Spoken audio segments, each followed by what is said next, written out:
السلام علیکم پښتانه ډیر پریشان دي. پی او آر کارت، ای سی سی کارت، شناختی کارت څنګه به ختموي؟ پی او آر کارت، ای سی سی کارت ولې به نه ختمیږي؟ آیا اوس بیا نوې خبره شروع ده چې نادره انکاري شوی ده یا یې چې زه د تاسې کارت نه کینسلوم او نه اخلم د تاسې درخواستونه؟ قانون په خپله مرضي نه کیږي، قانون باندې قانون په طرز باندې کوي، بیا به نو خبرې سره کوو. خامخا به کینسلی شي او د قانون په طریقه به کینسلی شي. څنګه به کینسلوي؟ نن زه تاسو ته طریقه درښیم، زه تاسو ته لاره درښیم. پی او آر کارت به کینسلوي څنګه او پی او آر کارت مطلب څه ده؟ پی او آر کارت ورکړی چا ده؟ پی او آر کارت چا ته ورکو قانون په طریقه باندې به ورکاو چاته او ورکل سوی چاته ده؟ په دې ټول باندې سر سره خلاصو. نن به راسي دا ویډیو هم تاسو ټول ګورئ را سره او په دغه پی او آر او د ای سی سی کارت په حقیقت به ځان خبر کو او غلطي به ځان خبر کو. چې موږ سره کومې غلطیانې شوي دي د پی او آر د کمشنر له طرفه څخه موږ ته جاری شوی ده. چا جاری شوی ده؟ کومو خلکو ته په قانون طریقه باندې جاری کېدو او کومو ته نه جاری کاوه. او پی او آر کارت مطلب څه ده؟ اوس به ختمو څرنګه؟ اصل خبره به دا سره کو جاری سو ما واخیست در راکو په خوښه مو واخیست په زدتي باندې زور زبردستي یې راکو په غلط فهمي باندې راکو. اوس خو نه غواړم، اوس خو کینسلول غواړم. څه وړ به کینسلوم؟ آیا لاره شته که نشته؟ 100% لاره شته او کینسلیږي به. بیان شروع کوو. پی او آر کارت، پی او آر پاکستان پروف آف رجسٹریشن ورته یای، پروف آف رجسٹریشن، ای سی سی افغان سټیزن کارت. دا هغو خلکو ته ورکاو په ناسې راو نه کې هغو خلکو ته ورکول دي کومه چې له مخه د مور او پلار یا نیکهګونه دلته ول. هغو خلکو ته نه ول ورکول پکار، هغو خلکو ته خو ګډ سره نه ول ورکول پکار. چا چې په خاندان کې کمپیوټرایز د نیمې خویندو یا د ورونو شناختی کارت وو، هغو نومو ته بیا افغاني کارت دغه کارتونه ورکړل. د دغه کارت کتن دا مطلب نه ده سته جاتې مور د بدر باندې ووهله سوه، سته جاتې افغاني سوې. دا د پاکستان هغو خلکو ته ورکولی کارډونه دي کومو سره ثبوت نه وو د رهایش د رجسټریشن دپاره. له دوی سره دلته پاکستان کې په یو طرز باندې هم دوی نه ول رجسټرډ، هغه د رجسټریشن د کولو دپاره پی او آر او ای سی سی کارت ورکړل. دغه ته افغان کارت نه ویل کېږي، صحیح شو؟ پروف اف رجسټریشن کارت نه ورته ویل. د افغان باشنده شوې ته دی د افغانستان د ملک شو. یا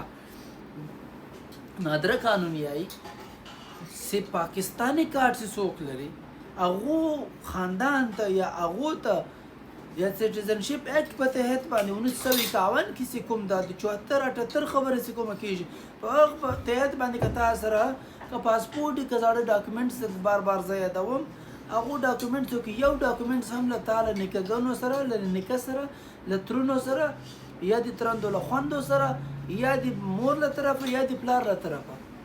تا سره هغه یې نو ته پاکستاني کارت به اخلې، نه کې پی او آر یا ای سی سی کارت به اخلې. له موږ سره غلطیانې شوي دي، را سره کړل شوي دي غلطیانې چې موږ ته ای سی سی او پی او آر کارتونه هم راکړي دي. تر ټولو له مخه طریقه به څنګه کوې، څنګه به کینسلوې، دغه طریقه به راسې سره وشو. نور خو دغه پریشاني ټوله سره خبر یو، دغه قانوني طریقه به وشو. آیا ته به دا پی او آر کارت څنګه کینسلوې؟ پی او آر کارت او ای سی سی کارت کینسلولو لپاره تر ټولو له مخه به ته اول کار څه کوې؟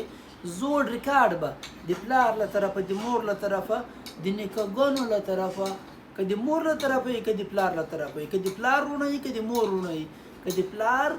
مور او پلار یې که د مور مور او پلار یې او که دغسې بیا د هغو لکه د پلار له طرفه څخه ترونه راواخله، ترندې راواخله، د مور له طرفه هم دغه رشتې راواخله یا د مور له طرفه یا د پلار له طرفه. که ته دا ثابته کې چې زه په دغه وخت کې هم د ما دغه مور یا د ما د پلار پاکستاني اوسېدونکی وو، ته به د مور له طرفه یا د پلار له طرفه پاکستاني تصور کېږي. تا ته به د پاکستان سټیزنشپ اکټ په تحت باندې، نادره ارډیننس په تحت باندې، نادره اکټ په تحت باندې به تا سره عمل درآمد کېږي. نه کې فارنر اکټ په تحت باندې کوم سي فارنر اکټ جوړ سو غیر ملکی لپاره کوم اکټ جوړ سو د نادره کې هغه په تحت بل تاسو سره عمل درآمد نه کیږي تر ټولو لمخ د خلاصولو لپاره د ختمولو لپاره به ته راولاړ سي زوړ ریکارډ به پیدا کړي تر ټولو لمخ د پی او آر کارت ای سی سی کارت ختمولو لپاره به تر ټولو ته ثبوتونه ور جمع کوي د کوم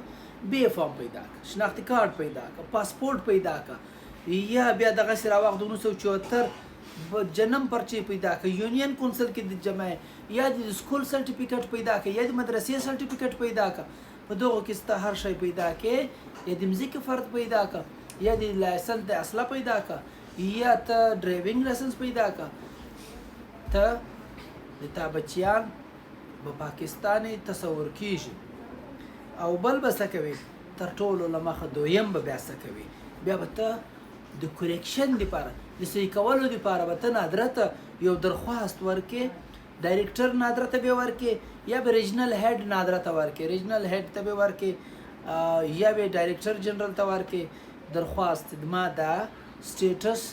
د ما پاکستاني سټیزنشپ اکټ په تحت له ما سره دا ډاکومنټس ته د ما رجسټریشن صحیح کا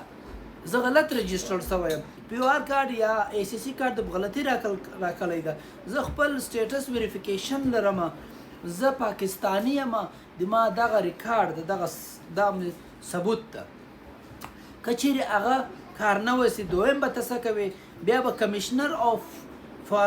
افغان ریفیوجیز کوم سي کمیشنر کوم سي هغه دفتر د کوم سیستم جوړ ده په هغه کې افغان ریفیوجیز رجسټرډ شوي دي ته به په هغو ته درخواست ورکې چې زه پی او آر کارت ای سی سی کارت په غلطي سره ماته راکړل شوی ده لہذا له تا سره چې کوم د ما رجسټریشن شوی ده هغه رجسټریشن به ته مهرباني وکوې ختم یې کړه او نه وکاو نه هغه عمل وکاو نه نادره ته درخواست ورکو عمل یې وکاو بیا به ته څه کوې په څلورم نمبر باندې په څلورم نمبر به دا وکوې ته به لیګل نوټس ورولږې د خپل وکیل په ترو باندې نادره چیرمین ته لږی سي انټیریر سیکرټري ته لږلی سي صحیح سو کمیشنر افغان ریفیوجیز ته لږلی سي یو لیګل نوټس ورلږی سي چې زه تا ته 15 ورځې مهلت درکوم ته برای مهرباني برای کرم د ما رجسټریشن د دغو ثبوتو په تحت باندې رسم کا کوم سي کمیشنر افغان ریفیوجیز دی هغه ته وایي چې ما دغه پی او آر ای سی سی کارت په بنیاد ستا رجسټریشن کړی ده دا رجسټریشن مې کینسل کړه د تا له ریکارډ څخه د ما نوم وباسه دا یې نه کوي ظاهره خبره ده حالات موجوده خو زه به لیونی درته ښکارېږم دا ته کوم قانون خبرې کوې خو دا ستا دا به سره کوو دا به سره منو او دا د مننې دپاره ترتیب غواړي لاره غواړي قانون غواړي خبرې غواړي دا لازمي ده کیږي او بل سیکرټري انټیریر ته چیرمن نادره ته به ورکړي چې د ما هلته رجسټریشن غلط شوی ده برای مهرباني لیګل نوټس درلږم د ما کوریکشن صحیح وکوه افغان ریفیوجیز په تحت باندې ما سره عمل مه کوه سټیزنشپ اکټ په تحت باندې ما سره عمل وکوه دا خبرې خو خبرې دي اوس فلحاله لیکن دا دی قانون خبرې چې دي هغه تقاضې لري هغه ډېر دا ټوله به تر دو مرحلو به ته ووځې حالات موجوده کې دا خبره څوک نه اوري تر ټولو زورور او خوندور لاره چې له تا سره شته هغه به ته های کورټ کې ریټ وکوې های کورټ کې ریټ کول دي کانسټیټیوشن آئین پاکستان په تحت 1999 په دفعه باندې د تا ریټ کېږي هغه به های کورټ کې وکوې هغه ته به دا وایي پارټۍ به جوړه کې فیډریشن اف پاکستان پارټۍ جوړیږي کمیشنر افغان ریفیوجیز پارټۍ جوړیږي صحیح ته به هغه ته دغه یایې چې زه دا ثبوتونه لرم زه نادره په دې طریقه باندې هغه نو بیا د قانوني تقاضې دي تاسې هم لارې در وښولې سته دا درخواست هم لږی سي چیرمین ته نادره ته کمیشنر افغان ریفیوجیز ته هم درخواست ورکولی سي رجسټریشن کینسل کړه ته نادره ته او دې ته لیګل نوټس ورلږلی سي ته دغو ټولو مرحلو بعد ته های کورټ ته راتلی سي خو ګارنټي سره درته وایم که دغه ثبوتونه تاسو د 74 78 راوړئ او تاسو بیا افغان کارډ هم درکړل شوی کینسل دا بیا زموږ کار ده د الله په فضل سره تاسو دعا پکار ده پریشانه کیږئ به نه بس घबराना नहीं है دا د ما تاسو ته معمولی خبره ده الله حافظ الله حافظ